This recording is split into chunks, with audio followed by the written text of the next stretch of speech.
Olá, tudo bem? Aqui é o Matheus Cuiava Nunes, eu sou médico veterinário e o artigo que eu irei trazer para vocês hoje é a avaliação retrospectiva do efeito da idade de glóbulos vermelhos na ocorrência de complicações agudas relacionadas à transfusão em cães.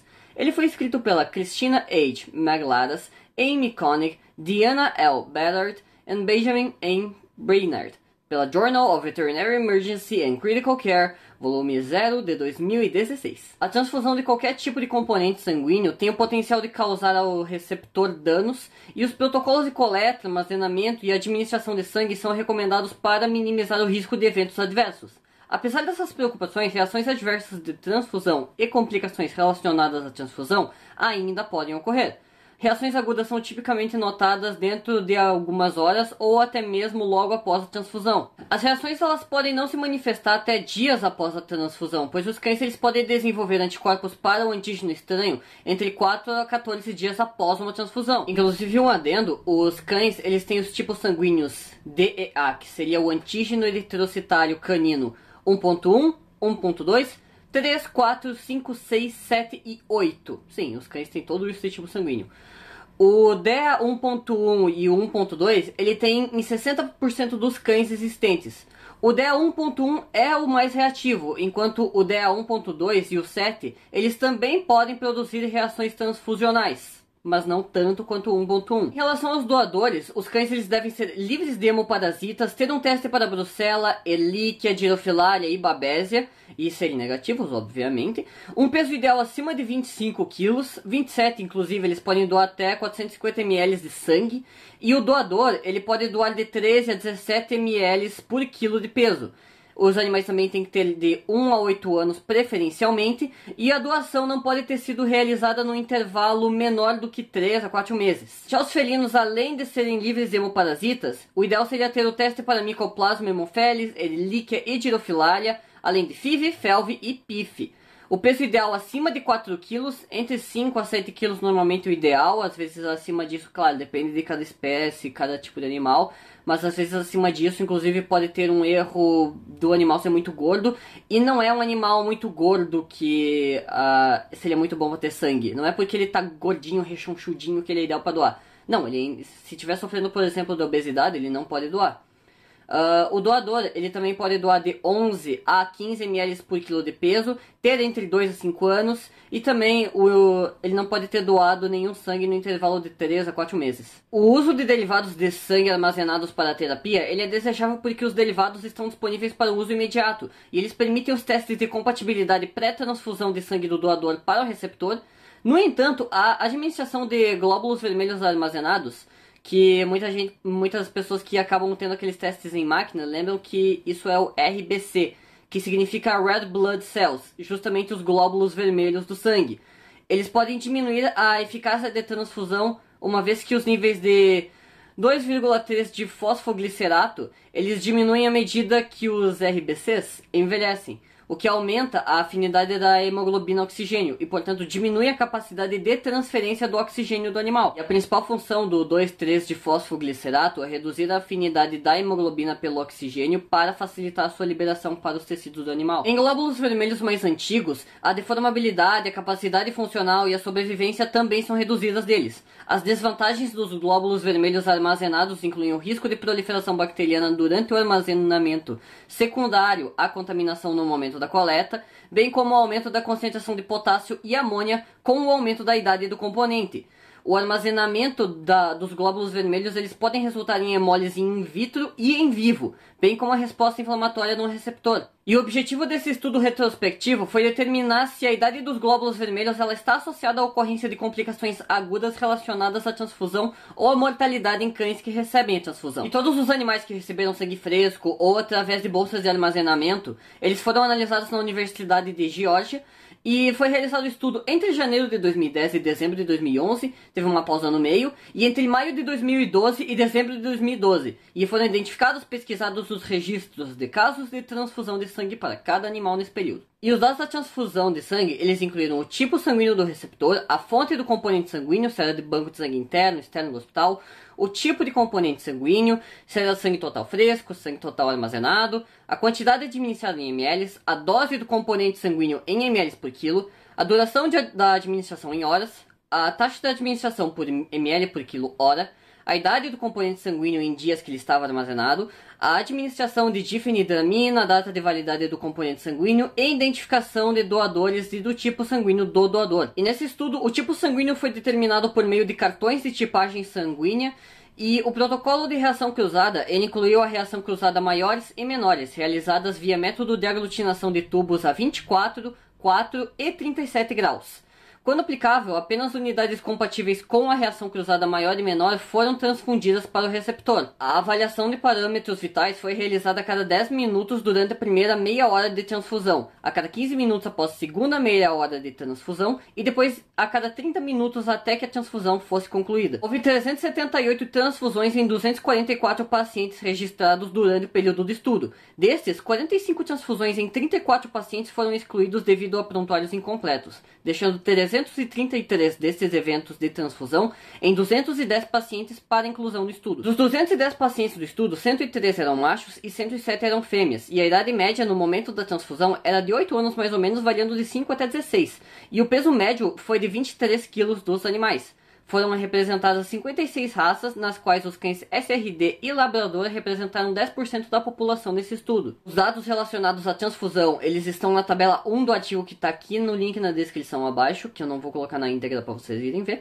E das 333 transfusões, 321 foram de bolsas de sangue, 193 foram administrados pela primeira vez e 140 foram administrados em um período de 30 minutos a 3 anos, podendo ter esse período de diferença, após uma transfusão anterior. Então, às vezes, o animal ele necessitava de uma bolsa de sangue, 30 minutos depois ele necessitava de outra. Isso foi incluído como uma outra transfusão, claramente. 39 transfusões em 18 espécies ocorreram com mais de 4 dias após uma transfusão anterior, dos quais 10 transfusões em 5 pacientes foram administradas sem uma reação cruzada. Das 333 administrações, 84 resultaram em 112 complicações relacionadas à transfusão, com algumas sendo inclusive mais de uma complicação, como mostra na tabela 2 do artigo. Os dois tipos mais comuns de complicação relacionadas à transfusão foram a febre e a hemólise relacionada à transfusão. O tipo sanguíneo ele foi determinado antes da transfusão para 151 dos 210 pacientes, e as razões para a administração da transfusão e subcategorias associadas estão listadas na tabela 3 do artigo. E 4 eventos foram listados em mais de uma categoria geral da anemia. As razões específicas mais comuns para a administração foram a lise de glóbulos vermelhos, devido à anemia hemolítica imunomediada, a hemorragia interna secundária neoplasias e a perda de sangue cirúrgica. A febre ela foi a complicação mais comumente documentada relacionada à transfusão nesse estudo. A ocorrência de febre ela não foi relacionada ao aumento da idade dos componentes de glóbulos vermelhos, e a hemólise com febre ela está associada à ativação do sistema do complemento e à produção de citoquinas. A febre não hemolítica, que ocorre mais comumente, ela está associada a uma produção de citoquinas derivadas de leucócitos ou anticorpos antileucócitos. Com o aumento das concentrações de citoquinas inflamatórias junto ao aumento da idade dos componentes do sangue, é interessante notar que a febre ela não tem aumentado com a idade nesse estudo.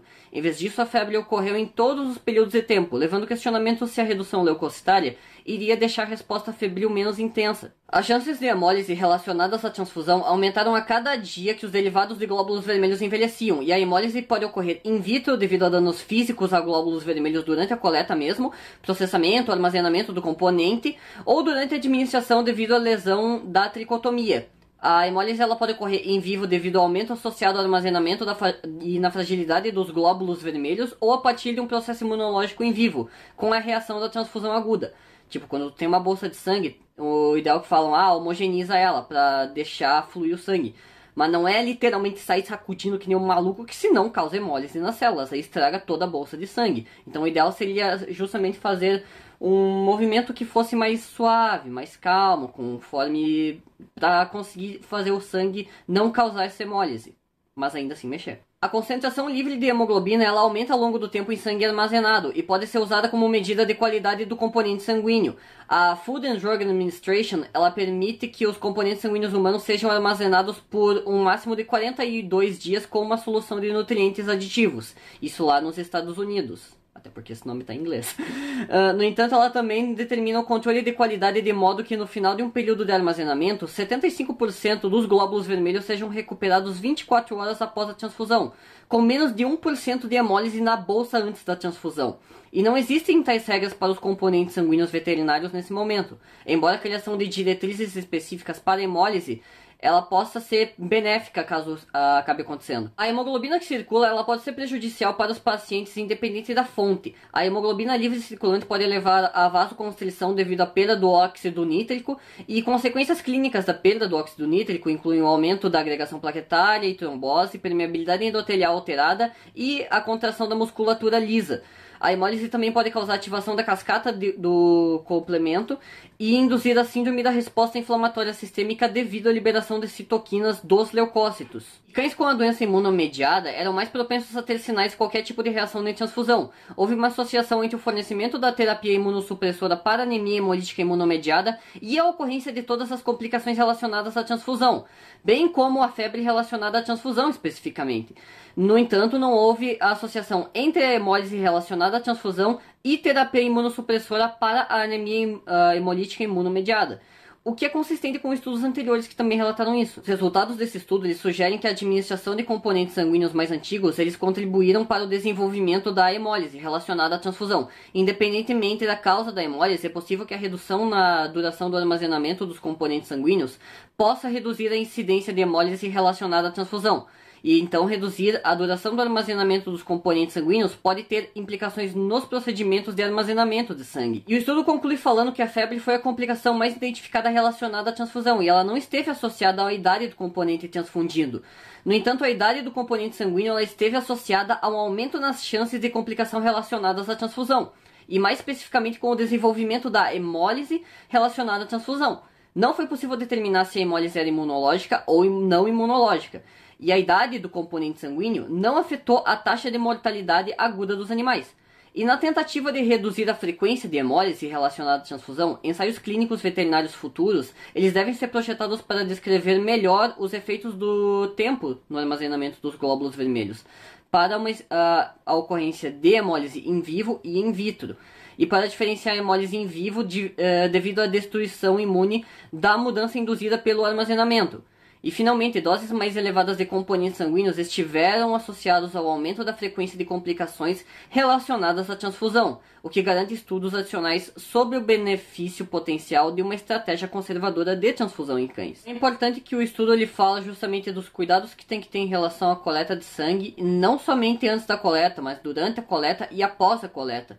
O cuidado com a bolsa de sangue que se tem que ter, que muitos componentes eles podem ser retirados dessa bolsa de sangue. Ele pode ser a papa de hemácia, pode ser somente o plasma, o crio precipitado, o plasma rico em plaquetas, sangue total fresco. Tem vários tipos de componentes para diferentes situações que o animal iria necessitar. E o armazenamento disso é essencial, porque, como o estudo falou, após o período de mais ou menos 14 dias, acaba tendo uma concentração muito grande de amônia, e acaba gerando, inclusive, uma doença hepática crônica nos pacientes que não foi muito tratado isso. Então, é muito bom ter esse cuidado na hora de fazer a transfusão, ter os cuidados necessários antes e após. E seria também até um pouco necessário ter uma sistemática para conseguir organizar melhor isso. Só que o problema é que a gente, na veterinária, tem o problema de não ter muitos doadores. Muitas pessoas, muitas clínicas locais em geral, eles conseguem o doador através somente de última hora. Tipo, a gente precisa urgentemente de um doador de sangue para tal paciente. E é por isso que é muito bom ter um banco de sangue que forneça e doadores ativos para isso. O que é ainda mais difícil, que também tem animais de mais de 25 quilos, no caso de cães e gatos, principalmente, é bem complicado. Mas é bem necessário para conseguir ter melhores benefícios na hora de querer transfundir o sangue nos animais. Então, quem tiver acesso a isso, ou quem puder ter acesso, maravilhoso. Quanto mais investimento em cima disso, melhor ainda por cima para os pacientes, não somente pra gente. Então era isso, muito obrigado a quem assistiu esse vídeo. Se você gostou, dá um gostei no vídeo. Não esquece de comentar alguma coisa também que eu possa ter deixado de fora. Críticas e sugestões são muito bem-vindas sempre. Lembrando que esse é apenas um recorte de um tema muito mais complexo, com muito mais coisas para se mencionar, e eu estou trazendo só um pequeno ponto em relação a isso. Também não esquece de seguir a página, @artigos.vet. Estou sempre colocando algum artigo científico relacionado a pequenos animais, às vezes saúde pública. E eu tenho certeza que algum deles você vai gostar ou vai achar interessante e vai adicionar alguma coisa coisa na rotina. Tá bom? Então era isso, muito obrigado a todos e até o próximo artigo. Tchau!